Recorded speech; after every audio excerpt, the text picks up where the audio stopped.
Programme news wise میں زاہد حسین، عارفہ نور اور عبدالستار خان کی طرف سے خوش آمدید۔ آج جن موضوعات پہ بات ہوگی اس میں سب سے پہلے کہ کچھ پارٹیوں میں، کچھ سیاسی جماعتوں میں اختلافات ابھر کر سامنے آنا شروع ہو گئے، ٹوٹ پھوٹ کا شکار ہیں، کوئی اختلافی نوٹ بھی آنا شروع ہو گئے، اس پہ بات ہوگی۔ اس کے دوسرے حصے میں جا کر شو کے اس پہ بات ہوگی کہ امریکہ نے دباؤ بڑھایا فائنینشیل ایکشن ٹاسک فورس پہ کہ کسی طریقے سے پاکستان کو اس واچ لسٹ میں رکھا جائے جس سے پاکستان کے لیے مشکلات بڑھ جائیں، اور کچھ مغربی ممالک بھی ان کے ساتھ مل گئے ہیں۔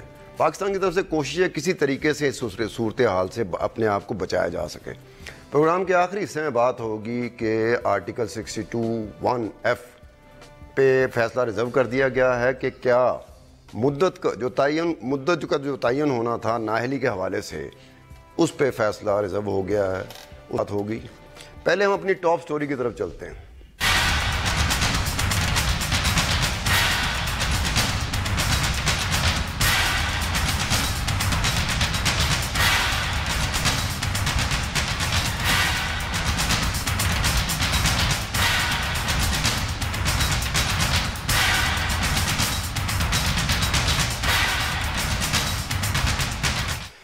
ویسے تو ہمارے ملک کی جو سیاسی جماعتیں ہوتی ہیں، ملک میں جمہوریت کے لیے کوششیں کرتی رہتی ہیں کہ انتخابات ہونے چاہیے، اس سے بہتر کوئی موڈ آف گورنمنٹ ہے نہیں، اس طرح کی بہترین حکومت کوئی ہو نہیں سکتی، چاہے لولی ہے لنگڑی ہے، لیکن باقی طرز حکومت سے بہت بہتر ہے۔ لیکن ودن دی پارٹی میں جماعتوں کے اندر جو ڈیموکریٹک کریڈینشلز ہے، اس میں ہماری جماعتیں بڑی کمزور پائی جاتی ہیں۔ ان کے کانسٹیٹیوشن پڑھ لیے جائیں، مینیفیسٹو پڑھ لیے جائیں، بائی لاز پڑھ لیا جائے، وہ ایک بندے کی نشاندہی کر رہی ہوتی ہے جو فرد واحد ہوتا ہے، جس کے کہنے پہ سب کچھ ہو رہا ہوتا ہے۔ پارٹی میں کنسلٹیٹو جو پروسیس ہوتا ہے اس کی طرف دھیان ہی نہیں جاتا، جو نیشنل ایگزیکٹو کاؤنسل ہے، مجلس عاملہ ہے، مجلس شورا ہے، اجلاس ہی نہیں ہو رہے، سال سے اجلاس نہیں ہو رہے، ایک صاحب ہوتے ہیں، ان پہ پارٹی چل رہی تھی۔ اگر کہیں سے کوئی اختلاف آ بھی جائے تو اس کو بغاوت کا نام بھی دیا جاتا ہے۔ دیکھیں، بات یہ نہیں ہے، اگر آپ کسی تمام پارٹیوں کے پولیٹیکل پارٹی سے اگر آپ جو مینیفیسٹو یا ان کا آئین پڑھ لیں تو ایسا لگتا ہے کہ اس سے زیادہ جمہوری پارٹی کوئی ہو نہیں سکتی ہے، کہ وہ تمام دیکھے تھے، ایگزیکٹو کمیٹی بھی ہوتی ہے ان کے مطلب آئین میں، لیکن اس کی عمل جب ہوتا ہے تو اس میں پاکستان کی تمام سیاسی پارٹیوں کو اگر دیکھا جائے، سوائے شاید جماعت اسلامی اور اب پی ٹی آئی کے، جس میں جو ہے وہ جس کو کہتے ہیں خاندانی یا جو ہے وہ جو ہے پالیٹکس اس طرح سے ابھی نہیں آئی ہے۔ لیکن اگر نہیں بھی آئی ہے، لیکن اس میں جو قائد ہوتا ہے وہ براہ راست اس کو تمام پاورز ہیں۔ جیسے اب مسئلہ یہ ہے کہ ایم کیو ایم کو دیکھ لیں تو، لیکن وہاں پہ کہا جاتا ہے کہ مڈل کلاس کی پارٹی ہے، لیکن اقتدار اعلیٰ پہلے ایک شخص کے پاس تھا، عمران خان صاحب کی پی ٹی آئی کی، کہا جاتا ہے کہ بالکل اس میں کوئی سیاست میں خاندان کا اس میں نہیں ہے، لیکن اگر عمران خان کو ہٹا دیا جائے تو پارٹی نہ ہونے کے برابر ہوتی ہے۔ لیکن جو ابھی ہم بات کر رہے ہیں کہ یہ ایک ناگزیر ایک مستقل جو ہے پارٹی کے اندر کشمکش بھی جاری رہتی ہے، ایسا نہیں ہوتا ہے کہ پارٹی کے اندر خاموشی ہوتی ہے۔ لیکن اب جو ہے جب الیکشن قریب آ رہے ہیں تو ہمیں لگتا یہ ہے کہ بہت سارے پارٹیوں کے اندر جو ہلکی پھلکی جو ایک لحاظ سے جو اختلافات تھے وہ جو ہے سرفیس پہ آتے جا رہے ہیں۔ بٹ زیادہ تر، سوری میں آپ کی بات کاٹ رہی ہوں، بٹ اختلاف کون سی پارٹی میں ہوتا ہے؟ اختلاف تو جو ہوتا ہے وہ صرف ان نیمڈ سورسز سے ہی نظر آتا ہے۔ ہم مطلب کہ اگر خبر ٹی وی پہ چل رہی ہے تو ہوتا ہے کہ جی کچھ لوگ پارٹی کے یہ کہتے ہیں، اگر اخبار میں خبر آئی ہے تو a PMLN leader or a PTI leader said on the basis of anonymity. On the surface مطلب کہ کھل کے بات کی اگر جیسے نثار علی خان نے کی ہے تو میرے خیال میں یہ پچھلے کتنے سالوں میں شاید واحد اگزامپل ہے ایک اور بات کہ وہ بولا ہے اور اور بولتا چلا جا رہا ہے، اور نہ پارٹی نے اس کو نکالا ہے اور نہ وہ پارٹی چھوڑ کے ابھی تک گیا ہے۔ صحیح بات، لیکن بات وہی آتی ہے کہ جو ہے اگر اختلافات جب شروع ہوتے ہیں، دیکھیں پی ایم ایل این میں پہلے آپ کو یہ اختلافات کبھی اس کو نظر نہیں آتے تھے، آج سے 4 مہینے 6 مہینے 8 مہینے پہلے 99 میں نظر آئے تھے، پہلے آئے میاں تھے اظہر اور عابدہ حسین اور یہ سب چھوڑے، اس کی صورتحال بھی بہت مختلف تھی۔ لیکن ابھی دیکھیں کہ جب نواز شریف صاحب کی ڈسکوالیفیکیشن ہوئی ہے اس کے بعد کچھ چیزیں جو ہے ابھرنا شروع ہو گئی۔ ایک تو چودھری نثار صاحب کا سب سے بڑا واقعہ ہے لیکن اس کے ساتھ ساتھ آپ کو یاد ہوگا کہ تقریباً 37 ممبران تھے جو قومی اسمبلی میں پی ایم ایل این کے، جنہوں نے ایک ایشو پہ جو ہے واک آؤٹ کیا تھا جس میں یہ خبر آئی تھی کہ جو ہے باقاعدہ جو ہے اس میں اختلافات ہیں۔ اس میں آپ کو پیرزادہ جو ہیں ان کا بیان بھی آیا تھا، مگر وہ زیادہ تر ساؤتھ کے تھے اور ساؤتھ پنجاب کے بارے میں عموماً یہ مشہور ہے کہ الیکٹیبلز ہوتے ہیں جن کو شاید پارٹی ٹکٹ کی اتنی ضرورت نہیں ہوتی، وہ اپنے بلبوتے پہ الیکشن بھی جیت سکتے ہیں. اور اسی وجہ سے جب میاں نواز شریف کے ڈسکوالیفیکیشن کے بعد جب انہوں نے نئی کیبنٹ بنائی تھی تو بہت سارے ساؤتھ پنجاب کے لوگوں کو انہوں نے منسٹریز دی تھیں، اور شاید اسی لیے دی تھیں کیونکہ ان کو ڈر یہ تھا کہ یہ لوگ پارٹی چھوڑ کے چلے جائیں گے. بٹ اگر بریک پہ تو نہیں جانا نا؟ نہیں بڑی بات ہے. اچھا میں نے کہا میں چیک کر لوں. بٹ وہی بات ہے نا کہ پارٹی کے اندر کوئی فورم، زیادہ تر پولیٹیکل پارٹیز میں نہیں ہوتا، کوئی ایسا فورم نہیں ہوتا جہاں نہ صرف کہ ڈسینٹ وائس کیا جا سکے. ویسے حقیقت کے قریب چلے جانا چاہیے. اگر حقیقت آپ کے قریب نہیں آ رہی تو ہمیں کوشش کرنی چاہیے کہ ہم حقیقت کے قریب چلے جائیں. یہ ایسا نہیں ہے. یہ ون مین شو کیوں بن جاتا ہے؟ سوسائٹی کا بھی یہی ٹینڈنسی ہے، لوگ بھی یہی چاہتے ہیں. اب ون مین شو اس لیے بنتا ہے، کوئی جماعت اٹھا کے دیکھ لو، چاہے وہ ایم کیو ایم ہو، پی ٹی آئی ہو، پیپلز پارٹی ہو، پی ایم ایل نواز ہو، ایک بندہ جائے گا ووٹ بینک اس کے ساتھ چلا جاتا ہے. اسی ایک بندے کا ووٹ بینک ہے. جماعت کا ووٹ بینک نہیں ہے، جماعت کے مینیفیسٹو کا ووٹ بینک نہیں ہے، جماعت کی کوئی روایت کا ووٹ بینک نہیں ہے، ایک فرد واحد کا ووٹ بینک ہے. یہ اسی طرح ہوتا ہے کہ جب وہ فرد واحد جو ہوتا ہے اس کے خلاف جو آواز اٹھے گی وہ یا تو سپانسرڈ ہوتی ہے، تو یا اس پر ان حالات میں آتا ہے کہ کوئی ڈکٹیٹر آتا ہے تو پھر وہ پارٹی ٹوٹ کے نا نئے نام سے پارٹی بنا لیتی ہے. یہ بات صحیح ہے. دیکھیں ایک ووٹرز کو جو اپیل کرتی ہے، اور یہاں ایک حد تک شخصیات کا رول ہر جگہ رہتا ہے، یہاں پہ زیادہ ہے. اگر لیکن ہندوستان کے اندر بھی دیکھ لیں تو ایک شخص کی جو ہے، حالانکہ وہاں پہ بھی جو ہے ایک لحاظ پارلیمنٹری فارم آف گورنمنٹ ہے، لیکن ایک جو قائد ہے اس کی بھی بہت زیادہ حیثیت بن کے آتی ہے. لیکن یہاں پہ جو ہم بات کر رہے ہیں اس کو تھوڑا سا کانکریٹ کر لیں. اب نثار صاحب کی بات آتی ہے. پی ایم ایل این کے ہم جب بات کر رہے ہیں تو چودھری نثار کی جو اختلافات تھے اس کی کافی اس کا ہمیں پہلے بھی نظر آ رہا تھا 5-6 مہینے سے. لیکن جو آپ پچھلے 3-4 دن پہلے جو ان کا بیان آیا وہ بہت زیادہ واضح بیان تھا. اس سے پہلے بھی 1-2 پریس کانفرنس کر کے انہوں نے اپنے اختلافات کو بتایا تھا. لیکن جو پرسوں بات کی تھی انہوں نے کہا کہ میں اب پارٹی سے باہر اور پارٹی کے اندر دونوں میں جو ہے سرگرم ہوں گا. ایک اشارہ یہ بھی تھا کہ پہلے تو لگتا تھا کہ جتنے بھی اختلافات ان کے آئے یا پبلک بھی جو انہوں نے کیا ہے وہ سیاست جو ہے وہ اپنی صرف پارٹی کے اندر کریں گے. اب ایک پولیمکس بھی شروع ہو گئی. پرویز رشید صاحب کا بیان پہلے آیا تھا، اب پھر جو ہے کچھ آج بھی میں دیکھ رہا تھا کوئی ویڈیو کلپ پہلے مریم نواز نے شاید ٹویٹ کیا ہے اور اس کے اوپر نثار علی خان صاحب کا بیان آیا. مگر بات وہی ہے کہ کیونکہ پولیٹیکل پارٹیز کے اندر فورم نہیں ہے تو اس کے جب وہ فورم کیونکہ نہیں ہوتا تو پھر ایونچولی یہ ہوتا ہے کہ وہ لگتا ہے کہ وہ پرسنالٹیز کا کلیش ہے. جیسے جب بھی کوئی بہت سارے لوگ جب اینالائز کرتے ہیں نثار علی خان صاحب کا پرابلم کیا ہے، وہ کہتے ہیں جی وہ ان کا کسی سے گزارا نہیں ہوتا، ان کی پرسنالٹی ایسی ہے وہ ہے. بات یہ ہے کہ ہمیں یہ دیکھنا ہے کہ کیا جس ایشو پہ وہ بات کر رہے ہیں یا جس ایشو پہ ان کا اختلاف ہے نواز شریف کے ساتھ، اس ایشو میں کیا کوئی ویٹ ہے کہ نہیں. دیکھنا تو ہمیں یوں چاہیے نا. بٹ وہاں بالکل آپ صحیح کہہ رہے ہیں کہ کیونکہ پارٹیز کا جو انسٹیٹیوشن ہے وہ اسٹرانگ نہیں ہوتا تو اس لیے پرسنالٹیز. یہ کیس اسٹڈی بن سکتا ہے ایم کیو ایم کا کہ وہ جو فرد واحد تھا اس کو اٹھا کے باہر پھینک دیا گیا. پہلے باہر تھے، پارٹی کے معاملہ سے باہر کر دیا گیا. ٹھیک ہے نا. ایک کیس اسٹڈی بن سکتا ہے ایم کیو ایم کہ جناب وہ جو فرد واحد تھا جس کی اجارہ داری تھی اب تو ہے نہیں، اب تو آپ لوگ ہیں نا، یہ پارٹی کے لوگ ہیں نا. تو ان کو جب موقع ملنا تھا تو ٹکٹوں کی تقسیم میں پارٹی تقسیم ہوگی. تو دیکھیں نا وہ تو پارٹی کی سربراہی کے ایشو میں پارٹی تقسیم ہوگی. ہم نے کتنی دفعہ بات کی ہے کہ ایم کیو ایم میں وہ ٹرانزیشن پیریڈ چل رہا ہے کہ جب آپ نے اس پرسنالٹی کو جو ایک اوور پاورنگ پرسنالٹی تھی اس کو جب آپ نے نکال دیا سسٹم میں سے یا پارٹی میں سے، تو اب جو باقی لوگ رہ گئے ہیں ان میں اس وقت کیا ٹینشن چل رہی ہے. وہ ٹینشن یہ ہے کہ ایک فاروق ستار صاحب ہے جو کہہ رہے ہیں میں سربراہ ہوں اس لیے فیصلہ میں کروں گا، اور باقی کہہ رہے ہیں نہیں کنسنسس سے ہوگا، رابطہ کمیٹی کرے گی. وہ کہنے کا مقصد یہ ہے کہ وہ جو باقی لوگ ہیں، صحیح غلط کی ہم بات نہیں کرتے، بٹ وہ کیا کہہ رہے ہیں، وہ کہہ رہے ہیں کہ ایک انسٹیٹیوشن ہے پارٹی کا اور اس میں ہم کنسنسس سے فیصلہ کریں گے.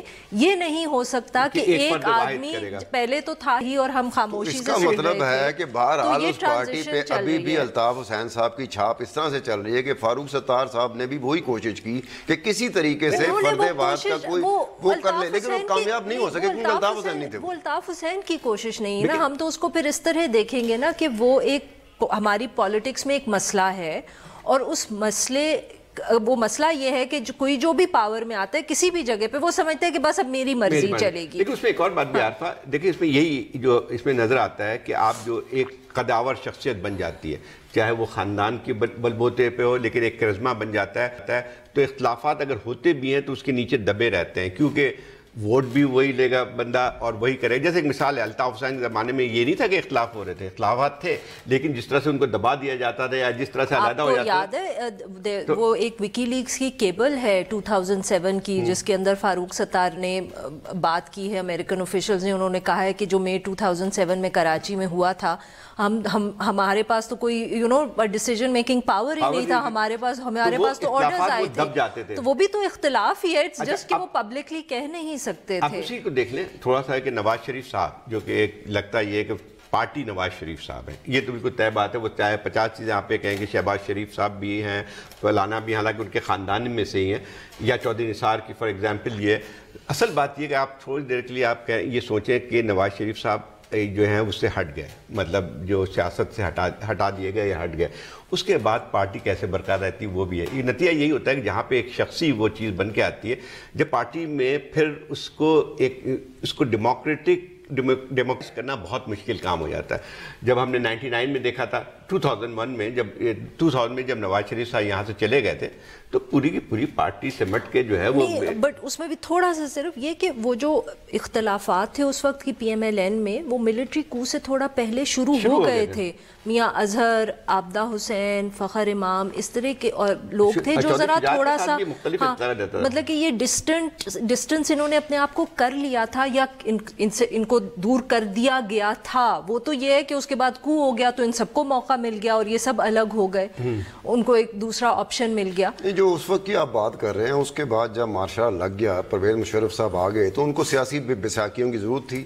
وہی میاں اظہر صاحب، وہی چودھری شجاعت صاحب. اس کا مطلب ہے کہ وہ اسپانسرشپ شاید پہلے شروع ہو گئی ہو، لیکن ہم کچھ نہیں کہہ سکتے. اور میاں اظہر کو تو پھر ڈسپلیس کیا گیا نا، بیکاز ہم سارے تو ایکسپیکٹ کر رہے تھے کہ میاں اظہر وہ ٹیک اوور دا پارٹی. وہ تو پھر جب الیکشن ہوا تو کامیاب نہیں ہوا، وہ الیکشن ہار گئے اور chaudhrys came to the front. یہ چیز یہ دہرائی بھی جا سکتی ہے. مثلا یہ چودھری نثار صاحب کے جو اختلافات ہیں وہ صرف فروئی نہیں ہیں، اس میں حکمت عملی کا بھی دخل ہے.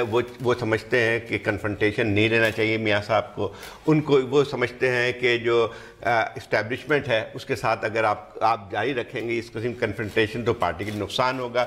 تو بات یہ ہے کہ اس میں جو اس وقت ہمیں تقسیم نظر آ رہی ہے مسلم لیگ میں، اس کا ایک حکمت عملی سے بھی تعلق ہے، صرف فروئی نہیں ہے. اب اسی میں دیکھ لیں چودھری نثار صاحب کے ساتھ جو ہے میں خیال لوگ ہوں گے لیکن وہ خاموش ہیں، وہ بول نہیں رہے ہیں. اس کی وجہ یہ بھی ہے. اب ایک اور چیز مجھے نظر آتی ہے، میں اس کو تھوڑا سا وہ کروں کہ ایک وہ کام کر لیں جو ہمیشہ کرتے ہیں، ہمیں شو میں کرنا پڑتا ہے. اگر ہم کرنا نہ بھی چاہیں تو ہم سے کروا دیا جاتا ہے، وہ ہے بریک لینا. ناظرین بریک لیتے ہیں، بریک کے بعد آئیں گے کہ کیا پی ٹی آئی اور پیپلز پارٹی میں بھی وہی معاملات ہیں جو مسلم لیگ نون اور ایم کیو ایم میں لگ رہے ہیں. اس پر بات ہوگی لیکن ایک بریک کے بعد.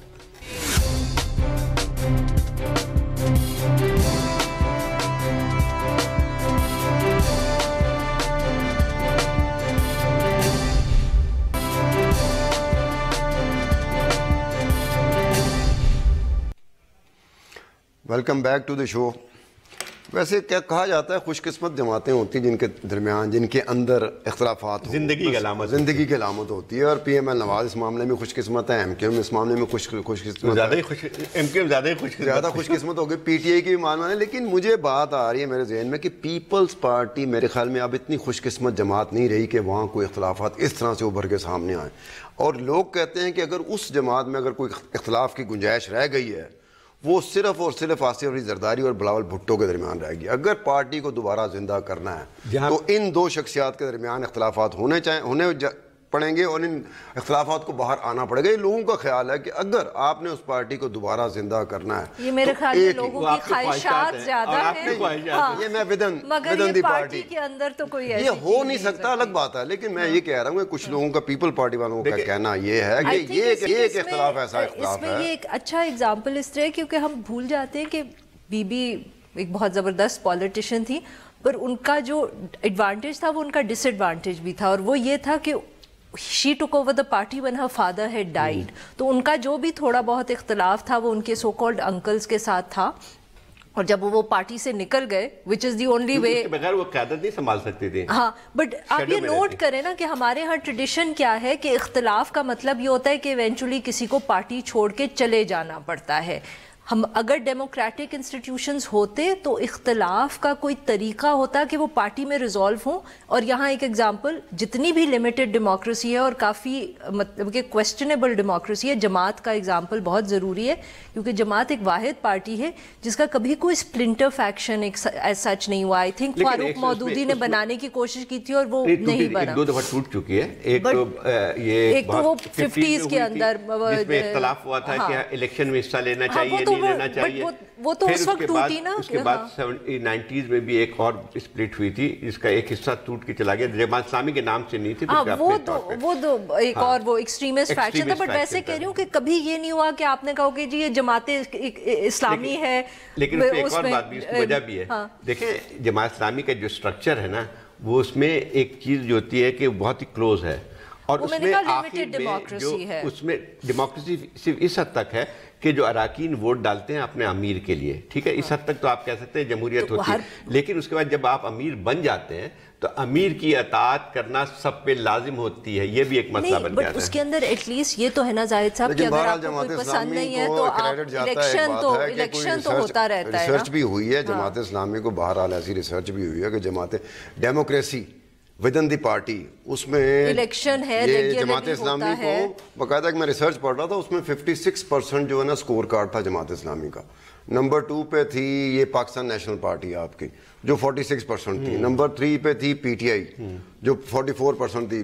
اس کے بعد اے این پی تھی جو 40% تھی.